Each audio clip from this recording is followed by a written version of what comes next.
In this video, ipapaliwanag ko kung paano i-apply si chain rule sa mga pagkuha ng derivative ng mga algebraic function.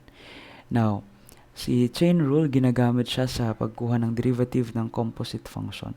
Recall na ang composite function, diniscuss to sa GenMath, ang composite function ay binubuo ng at least dalawang function na magkaibang function na ang isa sa kanila ay nasa loob ng isa. For example, meron tayong dalawang function na f of x and g of x. Now, si f of x natin, for example, both functions are regular functions. To make it composite function, ibig sabihin kailangan nasa loob ang isang function. Assuming nasa loob si g of x at nasa labas yung nasa loob si g of x ng function na f of x. Okay? So this is a composite function. At least, or sometimes, composite function sometimes is also referred to sandwich function. Kasi nga palaman yung isang function sa isa pang function. So that assuming na meron tayong inner function at outer function. So meron tayong y is equal to f of g of x where both function g of x and f of x are differentiable functions. Then the derivative of f of g of x is equal to the f prime of g of x times the g prime of x. Ibig sabihin lang nito, kailangan mo daw kunin mo na yung derivative ng buong function, i-multiply mo sa derivative ng inner function kung ano yung nasa loob na function. Okay? Paikliin natin. Pwede namang paikliin. So, the derivative, sabihin natin na meron tayong f, tapos meron tayong g function sa loob. Ang derivative niyan, you just need to get the derivative of f of g. Okay? So, f of g multiplied to the g prime or the derivative of the inner function. Compare natin kung ano ang mga function na hindi gamitan ng chain rule at anong mga kailangan gamitan. Itong function na ito ay quadratic function. Hindi siya kailangan gamitan ng chain rule. Pwedeng gamitin dito ng differentiation rule, si sum rule. Kasi under the operation, under sign na positive, plus sign or addition sign. So sum rule. Kuhanin ang derivative ng first term, kuhanin ang derivative ng second term. Ang mga derivative nila, ipag-add yun na yung y prime or the derivative of the y. Ito naman, kailangan gamitan ng chain rule kasi meron tayong inner function, itong x squared plus 1, and also we have the other function, outer function na g squared. That's another function right there. So, kailangan siyang gamitan ng chain rule. Also, I'd like to introduce the general power rule kasi similar lang yung ginagawa nila ni chain rule. Pag meron ka ng dalawang function at ang isa ay nasa loob, meron kang at naka-raise ang buong function na yun kung gaano.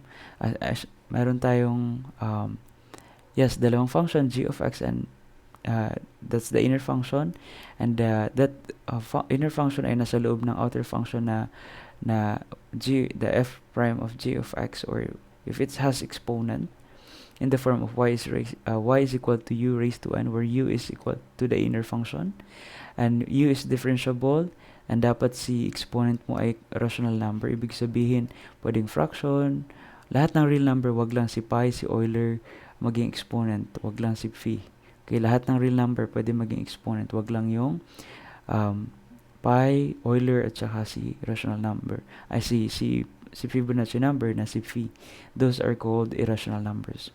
So, ibig sabihin, ang derivative ng u raised to n mo, where u is an inner function, kahit gano'n man yun kahaba or ka-exceed, that's a function, pwede nga kahit anong expression, ganito yung pagkuha ng derivative niya.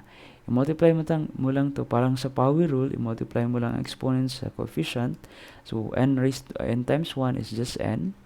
Then, copy mo lang yung variable, or at this time, copy mo lang yung buong expression, buong function dyan. Then, bawasan mo ng isa yung numerator.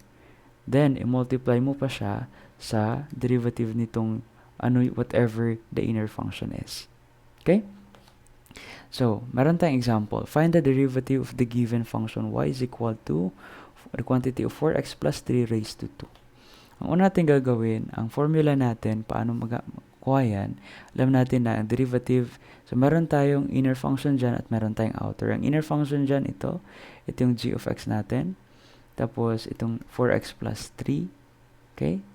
So, yan yung inner function natin. Sulat natin yan later. So, ito yung derivative ng f of g of x, f prime of g of x, multiplied to the derivative of g of x, or the g prime of x. Okay? So let g of x, the inner function, be equal to the 4x plus 3. Okay? So, yan yung ating inner function. Now, gamitin natin yung formula. Ito. So, plug in lang natin. Ibig sabihin yung y prime natin is equal, since the function starts with letter y, in terms of y, so y prime ang gagamitin na derivative. Y prime is equal to the f prime of g of x multiplied to the g of x, the g prime of x. Okay, g prime of x. Now, what is our f prime of g of x? So, sino ba ang ating f? Sino ba ang ating f of g of x? Idi buong ito. Ano ang derivative niyan? By power rule, alam natin na multiply na natin yung exponent doon sa coefficient na 1. Therefore, 2 times 1 will be 2. Hindi pa tayo tapos. Will be 2. Next, ano ang gagawin daw next? Copy lang natin si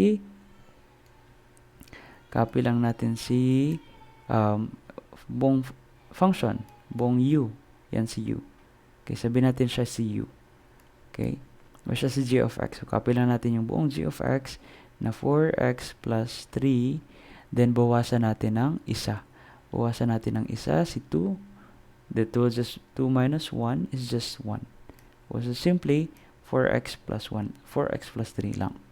Now, multiply to the derivative of the inner function, which is 4x plus 3. Ang derivative ng 4x, applying some rule, the derivative of 4x is just 4.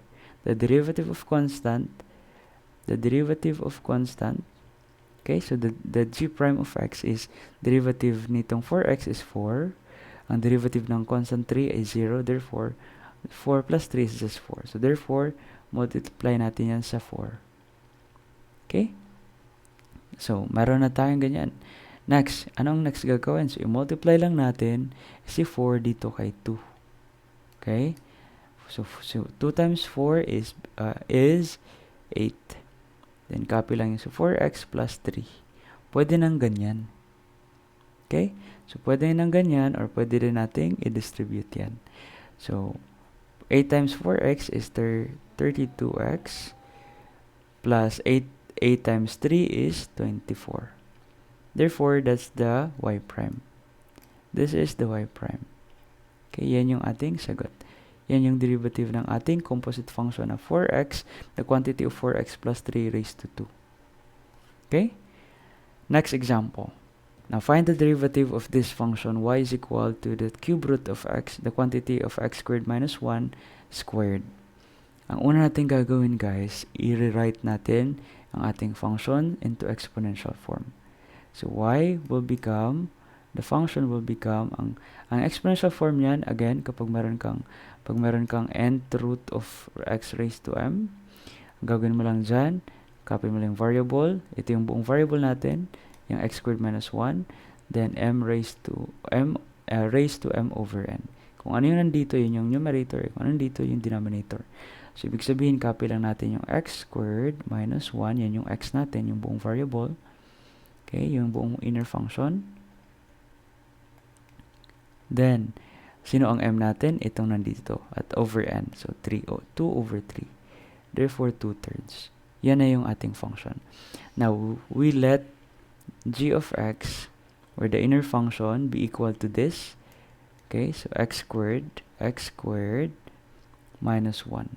So, yan yung ating inner function. X squared minus 1, itong nasa loob. Then, ang ating buong function, the outer function is this inner function raised to 2/3. Okay? So, gamitin natin yung formula. Iburahin ko lang to. Gamitin natin yung formula na y prime is equal to the derivative of the first function, or the whole function, g of x, multiplied to the derivative of the inner function, or the g prime of x.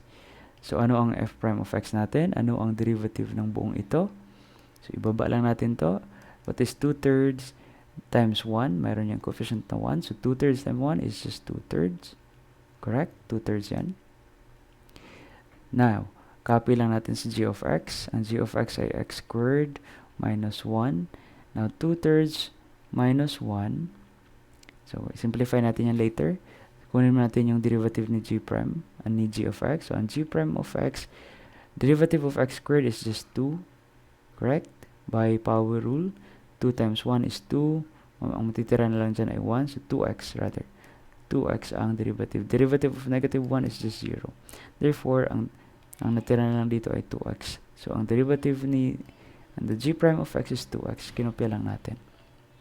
Okay? Now, simplify. I-multiply natin, or ito muna si 2/3. Then, x, copy itong g of x natin, x squared minus 1. 2/3 minus 1 is just negative 1/3. Okay, then meron pa tayo natirang 2x. Now, i-multiply natin si 2x dito. Okay, so multiply natin yan. Paano? 2 times 2x is 4x. 4x divided by 3 is just simply 4x divided by 3. Pwedeng ganyan, 4x divided by 3. Then, copy lang natin itong buong x, g of x natin. Na x squared minus 1 tapos raised to negative 1/3. Okay? So, pwede rin natin isulat into this form, or kung ganito yung final answer nyo, okay na rin yan. Pwede rin natin isulat into this form. So, 4x over 3 to the cube root of x squared minus 1 raised to negative 1. Okay? So, ganyan. Pwede na rin yan. Or, pwede rin ganito. Is equal to 4x multiplied to the cube root of x squared minus 1 raised to negative 1 all over 3. Equal lang po yan sila. So, yan yung y prime natin. Whether this one or yung isa, equal lang po yung value niyan. Alright? So, yan. Ganyan mag-solve, ganyan mag-apply ng chain rule sa pagkuha ng derivative ng composite function. Another example, meron tayong dalawang function, tapos ang isang function ay, meron tayong basically tatlong function. First function, f of g, ito yung g natin, tapos ang g pa natin naka-raise to 2. Ibig sabihin, composite function yung second function natin. So, composite function siya. Ang gagawin natin dyan, recall kung ano yung mga ano yung naunang mga diniscuss natin na rules. Pwede nating gamitin si product rule kasi meron tayong dalawang function, si f on g. Ang formula ulit ng ang derivative ng f times g is just equal to f prime of times g plus f times g prime. Okay? So, sino ang f prime natin? Ang f prime natin ay, ayan, ganito. So, ito yung f prime, ito yung g, ito yung f, ito yung g prime. Okay? Or the derivative of the second function. Now, ano ang derivative ng 3x minus 2? So, applying difference rule, derivative ng 3x is just 3. Yan yun. So, derivative ng negative 2 ay 0. So, wala nang kwenta. Negative 3 na lang isusulat. Therefore, ang buong derivative nito ay 3. Okay? Now, copy lang natin si g. May squared pa rin yan. Plus, copy natin yung symbol na plus. Alright? Now, copy lang din natin to. Ano ang derivative nito? Oh, alam natin, by chain rule, kung kailangan mo natin kuhanin ang derivative ng buong function, i-multiply natin sa derivative ng inner function. So, ano ang derivative ng buong function? So, 2, may exponent ng 2, multiply dito sa 1. 2 times 1 is 2. Okay, so meron tayong 2. Okay, meron tayong 2. Mamaya explain ko kung saan galing si 5. So, si 2. Okay, si 2. Ito yan, 2. Then, copy the g of x. Ito yan, kinopy lang natin. Then, multiply to the derivative of the inner function. Ang inner function natin ay ito si 5x plus 4. Ang derivative ni 5x ay 5. Ito yun. Pwede naman yung nandito, pwede rin nandyan na una. Pareho lang po yun. Commutative naman. Kasi ang 3 times 4 equals 12. Equal lang din yan sa 4 times 3. Equals 12 din yan. Ganun lang din yan. When you multiply same number, two numbers in a, kahit na sa ang side, pareho sa ang side, ang isa sa kanila, pareho lang yung result nun. So, Pwedeng nandito si 5, pwede rin nandito si 5. Okay? In this example, nalagay ko dito si 5.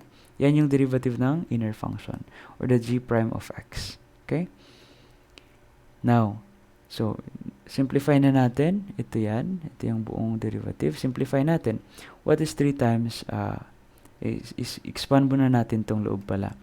5x plus 4 squared. Pag in-expand yan, 5x times 5x is, to bring down 3 muna, 5x times 5x is 25x squared. 5x times 4 is 20x times 2 will become, since there will be 2 20x, so ang dalawang 20x ay 40x. Okay? Now, what is 4 squared or 4 times 4? That is 16. Right? Now, next, simplify natin to. 5 times 2 is 10. Kaya, ito yan, 10. Copy lang. Copy lang din to. Okay? Copy lang. Next po. Multiply si 3 dito sa loob. Ang 3 times 25x squared is 75x squared. Ang 3 times 40x will be 120x. Ang 3 times positive 16 will be 48. Right? Plus, copy. Copy lang. Okay? What is 10? Copy lang yan. Baba lang. What is 10 times 5x? That is 50x. 10 times positive 4, that is positive 40. Okay? Yung pwede natin gawin. Simplify natin pag samasamahin, or we can expand muna natin to. FOIL method. Right? So, copy lang yan. Bring down lang yan. Bring down. Bring down. Now, 3x times 50x is 150x squared. Okay? Now, by FOIL method, 3x times 40 is ilan? 120x. But bawasan nitong, so ganito. When we multiply this, that gives us 150x. But 3x times 40 is 120x. Bawasan nitong negative 2 times 50x is negative 100x. Therefore, ang natira na lang 120x, bawasan ng 100x ay 20x na lang natira. Ito yan, sinulat natin. Okay? Now, next, negative 2 times 40 is negative 80. Okay, ito yan. Okay? Negative 80. Combine like terms, kung sinong makombine natin. Ang makukombine natin ay ito at ito. Ano ang 75x squared plus 150x? That is equal to 225x squared. Makombine din natin itong dalawa. 120 plus 20x is 140x. Combine din natin to. Positive 48 at negative 80. That is negative 32. Therefore, the final answer is equal, or the f of x, the f prime of x. Ito yung f prime of x, kasi f of x nag-start yung function. Ang f prime of x ay 225x squared plus 140x minus 32. Okay, so you can rewind the video para kung saan kayo nalito. Okay, another example. So pause the video, try it on your own. Ang first na gagawin nyo ay rewrite nyo yung function into exponential form. Tapos from there, you can use the other differentiation rules para makuha ang derivative. Okay? So after you pause the video, ganito ang sagot dapat. So ang derivative niyan, i-rewrite muna natin. Kapag nire-write natin, equal lang yan siya sa y over, ang denominator natin ay ito. Ibig sabihin, kapag square root of 2x plus 3, ibig sabihin, yung buong 2x plus 3 nakareduce siya pala sa 1/2. Kapag meron na tayong rational function, pwede na tayong gumamit ng quotient rule. By quotient rule, ibig sabihin, ang quotient rule again, ang derivative, kapag meron na tayong derivative ng f of x or f over g, meron tayong dalawang function, si g not equals kay 0. Ang derivative niya ay f prime times g minus f g prime all over g squared. Whatever the denominator is. Okay? So, ganun. So, ano ang derivative ng 5? The f prime. Ito yung f natin, di ba? Ito yung f natin. Ito yung g. So, ang ating f ay 5. Ang derivative niyan, ang f prime niyan ay 0. Kaya ito 0. Ito yung f prime. ito yung g natin. Ang g natin kasi ay na itong buong denominator. Copy lang natin. Tapos ito naman minus, ito ang derivative naman, next is ang ating f. Ang f natin ay 5, ito yung f. Ito naman ang g prime natin. Ang derivative daw nito, applying chain rule, 1/2 muna, i-multiply, exponent multiply sa 1, it becomes 1/2. Then, copy the inner function, 2x plus 3. Then, the derivative of this, the derivative of 2x plus 3, the derivative of the inner function, derivative applying some rule to derivative of 2x is 2. Derivative constant 0, so therefore 2 plus 0 is just 2. Ito yun. Pwede rin yung nandito. Pareho lang yan. Okay? So now, g squared. Ito yung g squared natin. Denominator, in-square lang natin. Binaba. Okay? Now, next, simplify. So, 0 multiplied to something is automatically 0. Any number multiplied to 0 will be always 0. So, wala na yan. Cancel na yan. 0 na yan. Now, next, negative 5. Ang natira lang, negative 5 times 2. Yan, pwede na natin yung multiply dyan. So, negative 5 times 2. Yan, negative 2. So, dapat meron yung 2 dyan. Right? So, dapat ang sagot siya ay negative 10. So, negative 10. So, negative 5 times 2 is negative 10. Okay, so dapat negative 10 yan. Okay? Then, 1/2. No. That's correct because, tama pala. Because 2 times 1 is 2. Okay? Or sige, pwede rin ganito. Negative 5 times 2 is 10. Ito na magkaroon ng 10. So, 10 times 1 is 10. 10 times 1 is 10. Divided by 2 is 5. Therefore, negative 5. Ulit. Negative 5 times 2, that is negative 10. So, meron tayong negative 10. Negative 10 multiply kay 1 kasi 1/2. Constant din to. So, negative 10 times 1 is negative 1. Negative 10. Negative 10 divided by 2 is equal to negative 5. Kaya ito po yun. Right? So, negative 5 pala talaga yung tamang sagot. Very good. Okay. Then, copy lang to. Itong buong ito. Okay? Binawasan natin ng 1 si 1/2 kaya naging negative 1/2. Kasi 1/2 minus 1 is negative 1/2. Okay? Negative 1/2. Then, just copy the denominator. Ang denominator natin ay just magiging 2x plus 3. Paano nangyari, sir? Kasi naka-raise siya sa 2. Ibig sabihin, 2 times 1 is 2. Divided by 2 is 1. So, ibig sabihin, 1 na lang ang natira dyan. 2x, the quantity of 2x plus 3 raised to 1 is just itself the 2x plus 3. Kaya sinulat na natin. Okay? Kapag meron kang exponent, ni-raise pa yung exponent to a constant, multiply mo lang yung exponent na yan doon sa exponent niya rin.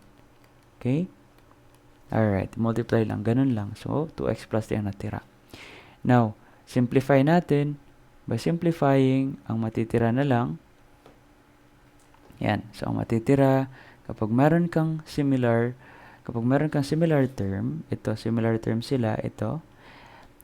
Again, kapag, for example, meron kang x divided by x raised to m, divided by x raised to n, gagawin mo lang yan, x raised to m minus n. So, bawasan mo lang daw itong m mo, dito sa n. Yung exponent nitong 2x plus 3 ay 1. So, therefore, negative 1 half, bawasan mo ng 1 minus 1 will be negative 3 halves. Okay? Negative 3 halves. Kasi nag-add sila. Sa kalahati, dagdagan ng buo, kaya naging 1 kalahati. Yan yung ibig sabihin ng negative 3 halves. Negative 1.5. Okay? So, then just copy si negative 5. Yan na yan. So, we can simplify this. We can write into this form. Ang ibig sabihin kasi nito, para maging positive yung exponent natin, mag-over 1 lang tayo dito. Tapos, ayan, maging over 1 na. Tapos, 1 times 5, negative 5, is just negative 5. Okay? So, that's our final answer. Alright? So, if you have any question, message me privately or you can comment in this video.